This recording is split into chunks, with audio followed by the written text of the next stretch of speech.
What's up, guys? So let's talk about Torchlight's depth and what makes Torchlight Infinite different from other action RPGs. As I do like to play lots of different games here on the channel, I get frequently asked what's new with this Torchlight game and where do I put it in terms of all of the Torchlight games and other action RPGs. So starting right off, I genuinely feel like this is one of the best Torchlight games in the entire series. Even though it's not like Torchlight 4, it's Infinite, it's its own thing. What I do like with it is it adds a lot more depth to the game, and it has a lot of cool ideas that can be incorporated into multi-level builds. So let me go ahead and actually talk a little bit more about like the depth in this game and the reason why I personally have been enjoying this. So starting right off, the game is, in terms of like simplicity versus complexity, where is this game? Is this game easy to pick up? Because this is a frequently asked question as well. I think the game is very, very easy to pick up for someone that's brand new to action RPGs, but it does also have the depth if you want to be one of those theory crafters that makes up crazy builds. The game does allow you to do that. Later down the line, in terms of the passives, you will not be able to respec freely, which they do let you do that earlier on, which is a nice thing. So it lets you kind of experiment. So starting right off, what I do want to go ahead and go over are these talents over here that actually can completely change up a build. So there is these talents that you can select from. I'm going to actually respec out of this one just so I can show you guys the complexity that this game potentially has. So right now I have this thing called Shadow Dancer that I'm spec'd into. You can select, if I move my face, up to 3 different talent trees, and each one of these trees has its own set of like special things that you can get. Since I'm mainly focusing in on a minion build and a summoner sort of playstyle, I'm going to be focusing heavily at emphasizing +2 minion skills, which is going to give me, basically think of it if you played like Path of Exile or Diablo, +2 like skill level of like either the gem or like on Diablo 2 like your skill tree. It does matter because it's going to give them extra stats. But this is what I'm mainly focusing in on. However, there is another tree over here which I'm going to put 4 more points into, and we're going to be getting some bigger nodes. So over here we have these bigger talent nodes that we can acquire. When we put like 10 points or 20 points, we get these other things. So over here I have this one that gives it, so we have extra minion attack and cast speed, and we get to summon stuff much faster. That's what I put my point into. Over here at 20, I got extra minion skill levels, but we lose out on minion aggressiveness. One thing that is really helpful for beginner players, because sometimes there's very key words in any action RPG that you have no idea, then you have to go to like the wiki to look them up. What's cool with Torchlight Infinite, you click on it, what does this do? Main hand weapon? Well, that's the weapon that's held in your right hand. So it kind of explains exactly what the heck is going on here. But already with this isometric arms, you can already see some sort of theory crafting that I was thinking about with just being able to have the main hand weapon applied to minions. Maybe you have a really cool, unique item and putting on a minion does something crazy. This is the kind of stuff that I'm mostly interested in action RPGs. After I spend, you know, maybe 100+ hours into a game, I want to test out some really weird things to try to kind of break the game, trying those big brain ideas. And that's why I really like Torchlight Infinite, for the ability to potentially do that. Like, for example, if you want to stack mana for extra damage, hey, there's a build that lets you be a mana stacker, or maybe some attribute stacking. There was one thing on the talent tree where it's like the more strength I have gives us extra minion damage, so we can maybe didn't invent the machine, become a strength stacker. So in addition to these little skill trees that I showed you, there are a lot that you can select from. So there are, actually there's so many. Actually, if we go to, can we go to overview? You can see that there are so many different ones. One that I'm actually going for with Shadow Dancer, this is actually a pretty awesome one, is called Blunt. It makes it so damage ignores armor, and damage dealt by minions ignores armor. There are some that may overlap certain mechanics, like in Machinist over here. If I go over at some point, there is a node over here, a medium talent in the talent tree that gives a 10% chance for minions attacks to ignore armor. Why would I go for a 10% here when I can go over to this tree, which is not necessarily built for necessarily minions, but it does happen to have this minion tag over here. So there are like hybrid builds that you can kind of make up if you wish to choose that, because there's ones in this one where we get extra physical damage and extra damage for minions. So there's already some theory crafting with that going on. So going more in depth in terms of the skills. So I'm sure a lot of you guys that may have followed this channel may have followed me for, let's say, Path of Exile. And with Path of Exile, you have these skills, and then they're linked, right? Or if you followed me for Diablo 3, you have like your skill, and then you have your rune, right? And there's certain items that may give you more runes to give you more abilities, or maybe change up the way the skill works. So my main skill as of right now is Summon Spider Tank. So we're running this as our main skill, and we can actually throw in all of these support gems, and I can swap these in and out at any time. There's no like cost to it. It's just whatever I want to swap out. We have this really cool energy system where based on just leveling up and your progression, you're going to get more of these energy points to spend into. And we have our auras over here, so you'll see over on our mana, we have sealed mana and our regular mana. So what sealed mana is, it's kind of like if you played Path of Exile, mana reservation. There's technically something in the like in Diablo 3, but it's not really utilized. For the most part, the most important thing is to see the skills and the things that you can do with even your support gems with the auras. Like for example, right now this gives us extra movement speed, so I'm able to clear maps faster. And then this one over here makes it so we actually have increased physical damage and increases our self and nearby allies physical damage and additional attack speed. So that's going to help out with our build. And then on top of that, we can actually put in extra support gems if I want to spend more energy. And if I want to take out these energy points at any point, I can just hit minus. There's no cost to this. You can freely swap in and out things. So think of it kind of like, again, like Path of Exile, where you have like your skill and then you have all these links. Now, normally how it works with most action RPGs, at least as of right now, and if you want to play this way, you can still definitely do so. I've done so. We're basically at the earlier stages right now of the end game.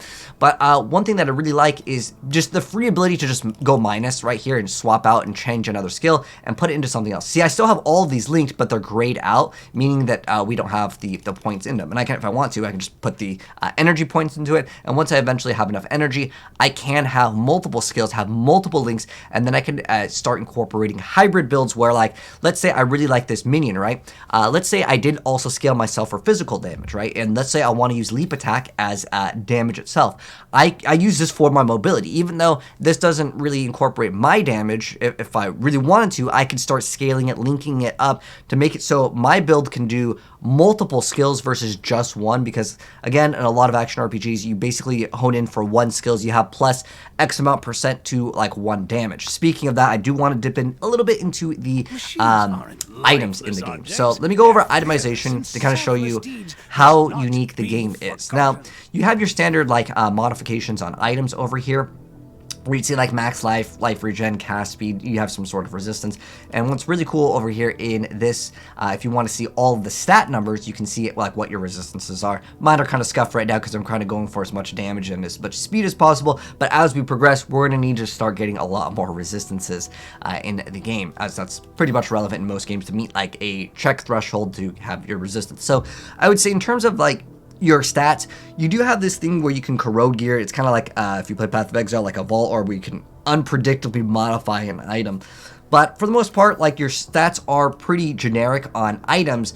Obviously, uniques can do a little bit more, but for the most part, this is the same stuff that you expect to see in an action RPG. It's not just like green arrow go up. You actually have to read the stats. It does give you the option at the very beginning, like there are things where it says like survivability plus like a %, and like normally you just be like, okay, I'm gonna grab this because it gives me like, you know, 50% extra survivability. And earlier on, I think that's totally fine for like a game that wants to introduce itself into like a brand new action RPG player. But later down the line, you can have like these uniques. This one gives us extra maximum life per level, and also gives us some life regen. There's also some other uniques that I have in my stash that I can show off. So let's go over here. So some other items that we have gotten. Wait, don't fall asleep. Okay. I haven't finished. So another thing that you can get is like plus to levels on very specific items. In one of my other previous builds, I had one that would give additional projectiles. So there are certain items that you may want to chase out for uniques in the game that potentially allow this, or like if you want to call them legendaries, like when they drop, there's like a beam of light. But basically, this may have certain like build defining items for you. Like this one has extra cooldown recovery speed. Maybe you're running a really weird build that you really want to have as much cooldown as possible, but there's actually a downside or an upside depending the way you look at this. Now this has the modifier that you cannot restore life. Maybe you're running a build that has the idea that you want to have a certain amount of life because low life plus damage. There's actually a minion build for low life as well. So there's a lot more cool things that you can do. I could make this video super long if I wanted to. But in addition to that, what are the other like things that make Torchlight Infinite unique? So the next thing that I want to talk about is the hero traits. Now I've only got one right now, depending on the class that you select. Keep in mind, this game is still currently in the works, so everything that I'm mentioning could be subject to change. And also, I want to give a shout out to Torchlight for sponsoring this video. But, you know, honestly, I've been making Torchlight videos for a while, even like pre-sponsored, so this was a video that was already technically in the works, but shout out to them for actually sponsoring this video. So we are the commander, so we have like this little ability. So when we activate minions for our hero class, we're gonna already have like these things implemented in, as in like this is just innate for our class. We don't have to like get this, but it's gonna give us extra like attack and cast speed and a chance to deal double damage, and all of your minions gain overload for 4 seconds when a summon skill is used. So this is what it essentially does. You can choose what hero trait that you want. Like right now I just have commander. There may be more coming out later down the line, but you'll be able to select things that can completely change your build. I mentioned that there was a low life minion build over here. So minions that have overload are immune to death and minus 100% additional life restoration speed for minions with overload, and minions gain damage bonus based on their missing life up to 50%. There's actually something that you can modify with your minions to actually make it so like they start taking damage when they use abilities. There's also this one over here where minions lose 60% of current life when gaining overload, but it grants plus 365 critical strike rating. So that can be pretty cool if you want to run something more interesting. So like I said, it gives you that option for the depth. Now, another thing that makes Torchlight Infinite unique, which is there's also like a trade house, which makes things easy. There's also a loot filter. We'll talk more about, like, I want to drop a video going over the pros and cons of this game, but for the most part, this video is covering what's unique with this game, at least in the current stage. So you have these things called packs. These are specific pets that you will acquire in game. You can also purchase these. I'll go over the pros and cons in another video, but for the most part, this is one thing that I'm really hoping that they can change in the beta to make it so pets are like some sort of a drop. Technically, they give you a bunch of pets to open up, but you don't know what pet that you're getting. There is a chance to kind of try to get the pet that you want, but for the most part, some of these legendary pets could change up the game quite a bit. I don't have any myself, but the thing is how these work is you can select up to 3 pets. You'll get more pet slots as you progress. Pretty much by the time you're finished with the main core campaign, you'll be able to unlock all 3. It's relatively easy. It takes a couple hours to get to pretty much like the endgame like map system in this game. But what makes this game unique is you have these pets. Now, if I didn't socket in these pets, I would just have, well, I'm going to have to click on switch. I can allocate it and then switch. So like over here, normally, let's say it would have them move my face out of the way. We would have like, let's say mana regen, right? But because I have this pet socket in right here, I can hit switch and it basically has a separate reverse side that actually has a completely different set of passives. Now, depending on the pet rarity, it can affect different things in the ring. Again, I don't know how much these affect the pets, as I have not personally been able to upgrade them myself. But if you're wondering, just as a heads up, in terms of like a wall, like some free-to-play games, you'll hit what's called like a wall, and it feels like you cannot progress because you don't have like certain things. I didn't experience that yet in the game, and I played multiple characters towards the end game, and I haven't experienced that yet. It really comes down to the gear that is actually dropping, but it's something that I am concerned about, and I hope in the future, because like I said, right now we're in beta, so to offer them some feedback and some suggestions, I would say make these pets as a drop, and to upgrade these pets, it should not cost any sort of like RNG that can be purchased. If you want to sell pets as skins, that's totally fine. You can have pet skill variants, you can have pet like trail effects, you can have different little like microtransactions for like basically cosmetic, and I think that that is totally cool. That's fine. Like maybe you can transmog the pet, as in like change what the pet looks like, because maybe you like this pet, right? You like how this pirate guy looks, whatever the case may be.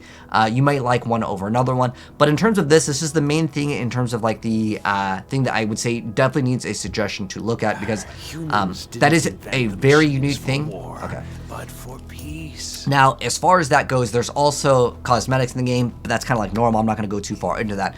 But in terms of like the endgame system, I will dedicate a video for that. But that's basically what makes Torchlight Infinite unique compared to other action RPGs. So you have like your skills, you can have multiple skills, and on top of that, you have the passives that have these bigger nodes that you'll get once you put a certain amount of points into, and there's more advanced ones, like +2 physical skill levels as you progress in this tree, and then you can select more advanced ones. Like some of these, I might not be able to use for my build, but like I said, this one right here, Blunt, is looking really solid right now for my minions, because like in the Machinist over here at like 36 points, we have the ability to have a 50% chance for minions to ignore armor. With the other one in Shadow Dancer at level 18 or 18 points into this tree, with the big node Blunt, we have damage dealt by minions ignores armor. So I'm not sure if we can actually make this go into the super negative or what we can do with it, but again, there's enough stuff and content with uniques, and I showed you guys some uniques in the game that allow you to have like plus skills, or like, you know, you cannot regen life. There's